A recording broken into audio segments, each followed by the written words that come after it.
Hi, welcome to Finite Pi. This is DC here.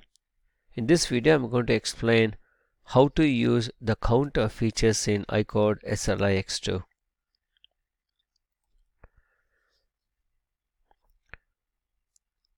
So in my previous videos, we have seen that the ICODE SLIX2 has got 80 blocks of memory and the block number starts from 0 to 79. And the first 79 blocks, that is the 0 to 78 blocks, so this is called as a user memory. And the last block, that's a block 79, is reserved for the counter. If you have worked with any other MiFi NFC tags like Ultralight or NTAG 213, you might have seen the counter features. So counter has got so many applications. It all depends on how your software wants to use the counter. So even ICODE SLX2 has a counter, and the first thing is, in this video you're going to understand how the counter works and what are the various operations and various commands available to use this counter.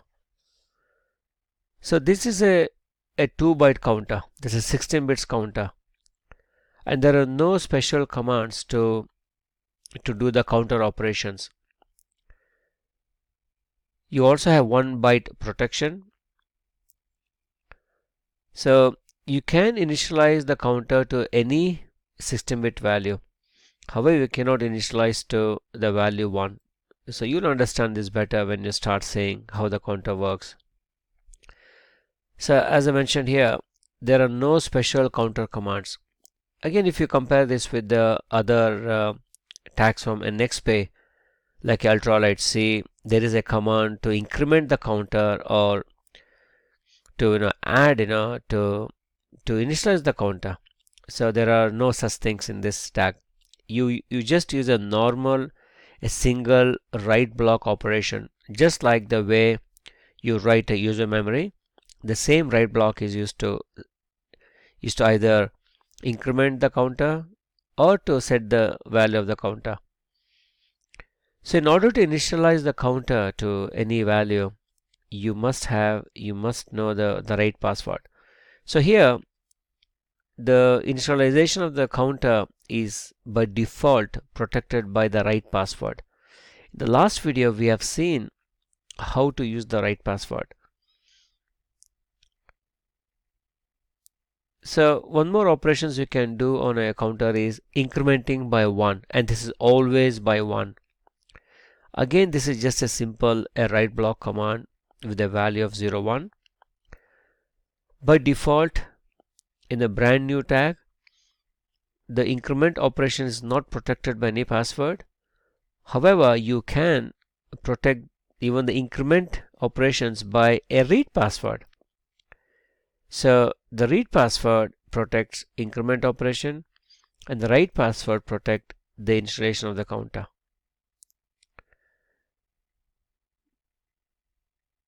So here one more thing, what I mentioned here is the counter block is not protected by user memory read and write password.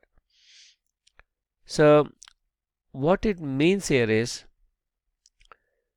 as I mentioned before, you can still increment the counter without any password protection. So if you take for example a brand new tag, if you protect the memory from 0 to 78, or if you say 0 to 79, everything from 0 to 70 is protected by password, this protection does not apply for the counter, because counter has its own protection flag. That's what mentioned here, the 1-byte protection flag. And counter cannot be locked. This is something, this is how the counter works. So you can write lock a user memory, but you cannot write lock a counter. And we have not seen this feature so far. So ICODE SLIX2 supports what is called as 64-bit password, and I'm going to make a video on this in the future. So this 64-bit protection does not apply for the counter.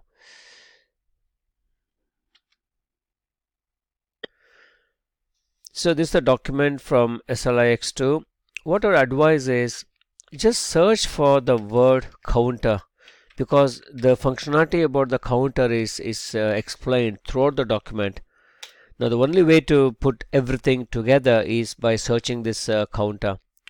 Now I've searched here, it says the password protected on chip cycle. No, not this thing. Okay, so just keep searching for counter. You'll come across this like a 16-bit counter. And so by searching for counter word, you can bring together all the counter related information into a single document. Now this is the memory map of SLIX2, and you can see the last block, there's a block 79, is the counter. The first 2 bytes is where the counter value is stored, followed by, this is a reserved value, this is you have to keep it 0, and there's a byte called protection. And if you want to understand everything about the counter, you just again keep searching. Somewhere there is a section that explains how the counter works. Now this is the section you have to read. This is exactly what I'm going to explain in this video as well. So everything you're going to see in this video is explained here.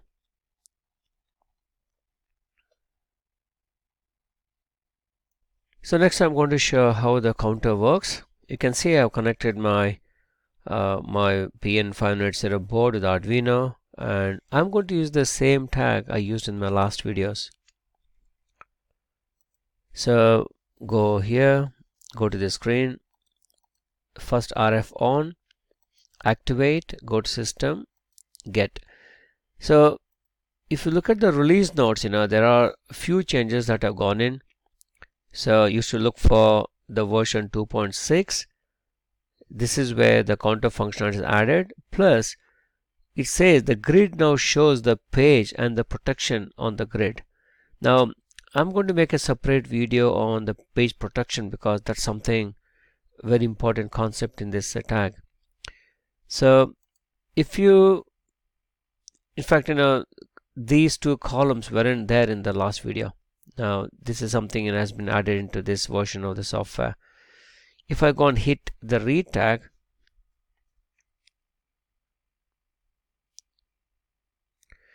you can see here there is a concept called the page L and page H, which I mentioned very briefly in my previous video. By default, all these blocks belong to the page H. In fact, there is this one is wrong in the software. This should not be there at all, because the counter does not belong to any of these pages. This should go away in the next release. Now we'll be focusing mainly on the last block, the counter block. Now if you look at this tab here, there's a small section called a counter. There is a bit of a reorganization in the screen. All the request flags now are moved into a separate tab, and a couple of things that where there's a tab called operations that has gone into this. So this is a bit of a feedback we received from the developers, and we thought this is the best way to organize the software. So we now know that if you look at here, this section and the value here, everything is zeros. Okay, now 0 means it's not protected, and again you have to keep looking. I'm just going to quickly show this documentation here. If you look at here, the byte 3, if it's 0, it means there is no protection, and this protection applies for increment operations, not for initializing the counter. If it's a 1, means it's password protected. So I'm going to tidy up this, and we're going to see how to increment the counter. If I hit this increment by 1, you can see that the screen shows 1, the grid shows 1. If you look at the commands, this is just a simple single write block operation to block 79. What the software is doing here is it sends this write command. It also reads back the block 79, and whatever is the value received is updated in the grid as well as here, this section of the thing. So I can keep on incrementing. Now every increment is just a simple write operations, and you can say that's how the incrementing is done. So you cannot increment more by a number more than 1. So that's also a little concept used to protect changing this start values and this flag. So the next thing is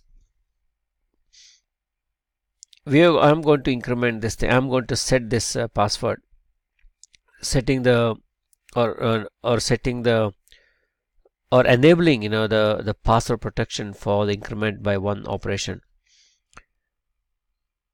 So if you want to make changes for the start value and for this one, you must know the right password. So just try to get used to this concept. Now I'm going to change just this increment password. I want the increment by to be password protected. So in order to do this, first you have to authenticate with the right password. This is the same tag I have used in my previous video, and in my previous video we already set the password of the right to set the password.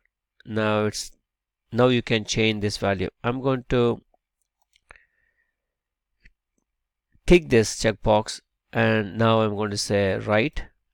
Now the counter init is okay, and here it's just a simple write operation. In fact, this write operation has included the address as well because this flag was set. So keep one thing in mind. If you want to make any changes for the initial value or the start value and the flag, you have to first authenticate with the right password. So now the increment operation is password protected, and the password you need is the read password. I'm going to take this tag away, start all over again, and give a read. First to the get system so that the software knows the number of blocks to read, and now hit the read.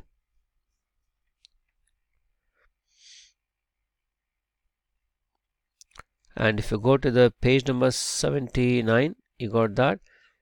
If I try to increment this by 1,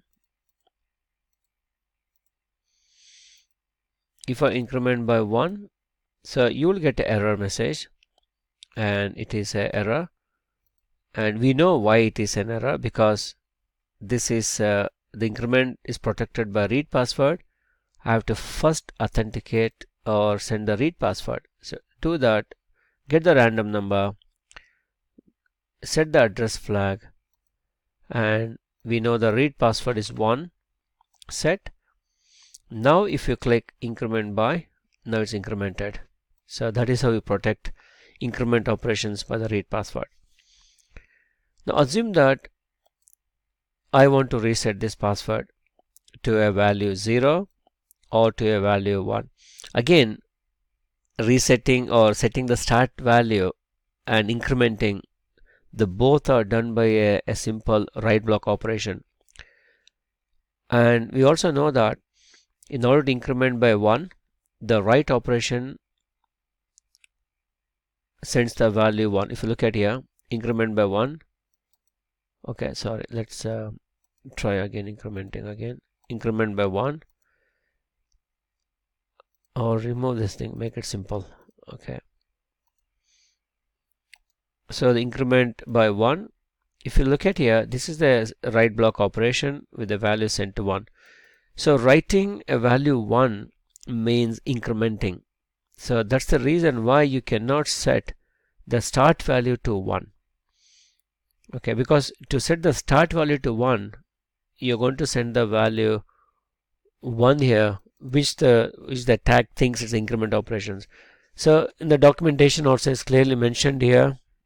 I'm just going to point out where it's mentioned The preset counter value you can have either from 0 to FF, not 1 year. So if it's also mentioned here, the preset counter of value 1 is not possible. So it's a simple trick they used to differentiate initialization and the increment operation.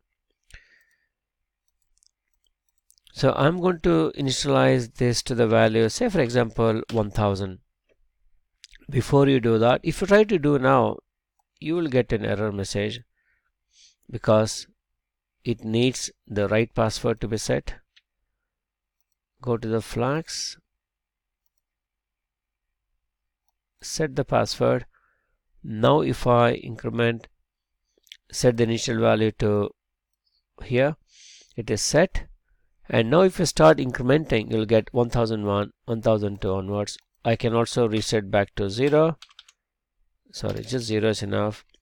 I'm also going to remove this increment password altogether. Right now, look at that. We are back to how it was before, and this doesn't need any. What we just did is we have set the start value to 0. We also removed the password protection for incrementing as well. Now to summarize, okay, you have to keep in mind, if you want to make changes to start value and this, you must have the right password. And if you go to NXP system, which we have seen in the last video, you can see there is a feature flag here that says the counter is supported. So I've still not seen any tag where this where the feature flag with the counter set to no. So now you know how the counter works, and just summarize, you can set the value of the counter, and you can also protect the increment operations by the read password, and you can also see that you cannot have the start value with value 1. Okay, so that's all in this video. In the next video, I'm going to cover speak about the page protection alone, because this is a very important feature for SLX2. Thanks for watching.